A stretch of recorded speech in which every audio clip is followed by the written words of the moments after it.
قومی ہیرو تھے،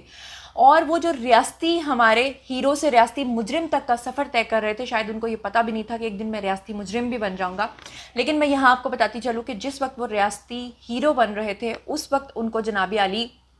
جن اعزازات سے نوازا گیا تھا، اس میں سب سے پہلے اگر میں آپ کو بتاؤں، یہ بھی آپ کو بتاتی چلوں کہ انہوں نے 150 سے زائد سائنسی مضامین کے اوپر کتاب بھی لکھی تھی، اور جناب عالی ان کو نشان امتیاز اور ہلال امتیاز سے بھی نوازا گیا تھا. یہ دونوں جو ان کو اعزازات دیے گئے تھے، اگر میں آپ کو بتاؤں تو یہ اس وقت کے جو صدر تھے فاروق لغاری، انہوں نے 1996 میں دیا تھا نشان امتیاز، اور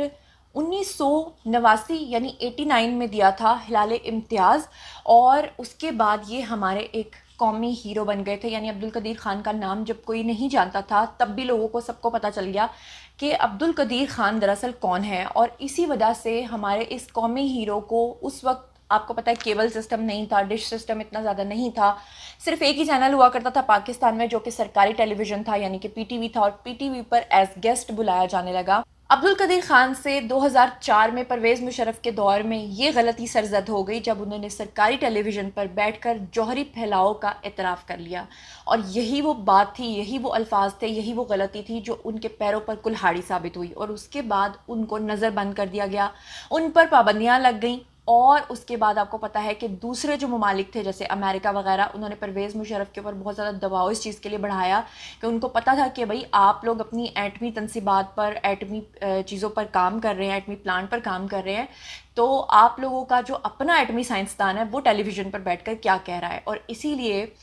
پرویز مشرف کو پابندی لگانی پڑی، یعنی عبدالقدیر خان کے اوپر. عبدالقدیر خان کی عمر جو ہے وہ کافی زیادہ بڑھ چکی تھی اور وہ بوڑھے ہوتے جا رہے تھے، لیکن ان کو جب نظر بند کیا گیا تو عبدالقدیر خان نے تمام عدالتوں کے، اعلیٰ عدالتوں کے چکر لگانے شروع کر دیے. انہوں نے اس چیز کی درخواست دی کہ ان کو نظر بند نہ کیا جائے، لیکن جتنی بھی عدالتیں تھیں انہوں نے یہ کہہ کر معذرت کرنا شروع کر دی کہ یہ جو چیز ہے یہ ہمارے دائرۂ اختیار میں نہیں آتی.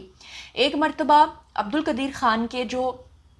وکیل ہیں انہوں نے بھی ٹیلی ویژن پر آ کر بہت زیادہ اس چیز کا احتجاج کیا تھا، کیونکہ انہوں نے کہا تھا کہ لاہور ہائی کورٹ نے بھی ہمارا یہ مقدمہ سننے سے انکار کر دیا ہے. اور پھر اس کے بعد سن 2019 میں رجوع کیا تھا عبدالقدیر خان نے سپریم کورٹ سے، جہاں پر انہوں نے کہا تھا کہ ان کو نظر بند کر دیا گیا ہے، حالانکہ ان کی عمر جو ہے وہ 84-85 سال جو ہے وہ تقریباً ہونے والی ہے، اور ان بڑھاپے میں ان کو اپنے رشتہ داروں کی، دوستوں کی ضرورت ہے. لیکن جب بھی کوئی انہیں ملنے آتا ہے تو ان سے اتنی زیادہ تفتیش کی جاتی ہے کہ وہ خود کو ہی مجرم سمجھ بیٹھتا ہے، جو کہ میرے لیے ناقابل قبول ہے. لیکن اس کے باوجود آپ یہ دیکھیں کہ سپریم کورٹ نے بھی اس سلسلے میں کوئی خاطر خواہ جو ہے کچھ نہیں کیا، بلکہ کہا یہاں تک جاتا ہے کہ جب عبدالقدیر خان پیشی پر جاتے تھے،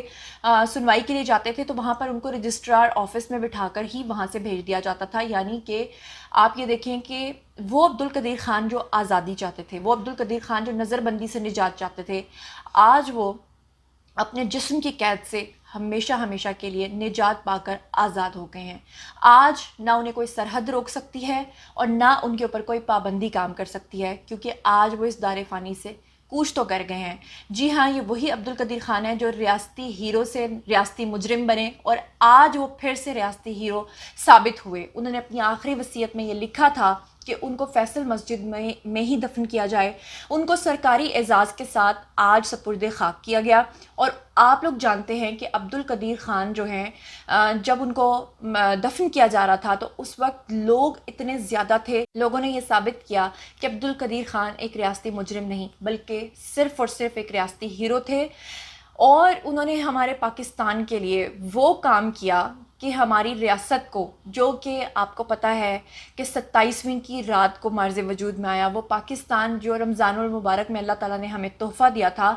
اسی تحفے کے لیے کام کرنے والے عبدالقدیر خان کی روح جب پرواز کر گئی تو کس شان و شوکت کے ساتھ ان کا جنازہ ہوا. اور تمام جو ہماری وفاقی وزراء ہیں، جو ہمارے آرمی کے بڑے بڑے افسران ہیں، تمام لوگوں نے اور عام لوگوں نے بھی اس میں جناب شرکت کی. اللہ تعالیٰ ان کو جنت الفردوس میں اعلیٰ مقام عطا فرمائے، اور جو حسرتیں اور جو شکایتیں ان کو رہ گئیں اس پہ میں صرف اتنا کہہ سکتی ہوں کہ بطور قوم ہمیں شرمندہ ہونے کی بہت اشد ضرورت ہے، کیونکہ ہم اپنے ہیروز کو اس وقت ایکنالج کرتے ہیں جب وہ اس دنیا سے کوچ کر جاتے ہیں۔ اس بارے میں آپ لوگوں کا کیا خیال ہے؟ آئیے کامنٹ سیکشن میں، اور ساتھ ہی ساتھ میری آپ سے استدعا ہے کہ اگر آپ نے میرا مکمل ویڈیو دیکھ لیا ہے تو عبدالقدیر خان کے لیے اول آخر 3 دفعہ درود شریف، بیچ میں 1 مرتبہ الحمد شریف، 3 بار کل شریف پڑھ کے ان کو اصحال ثواب ضرور کریں۔ اپنا بہت خیال رکھیے گا، چینل کو سبسکرائب کر لیجیے گا۔ اللہ نگہبان۔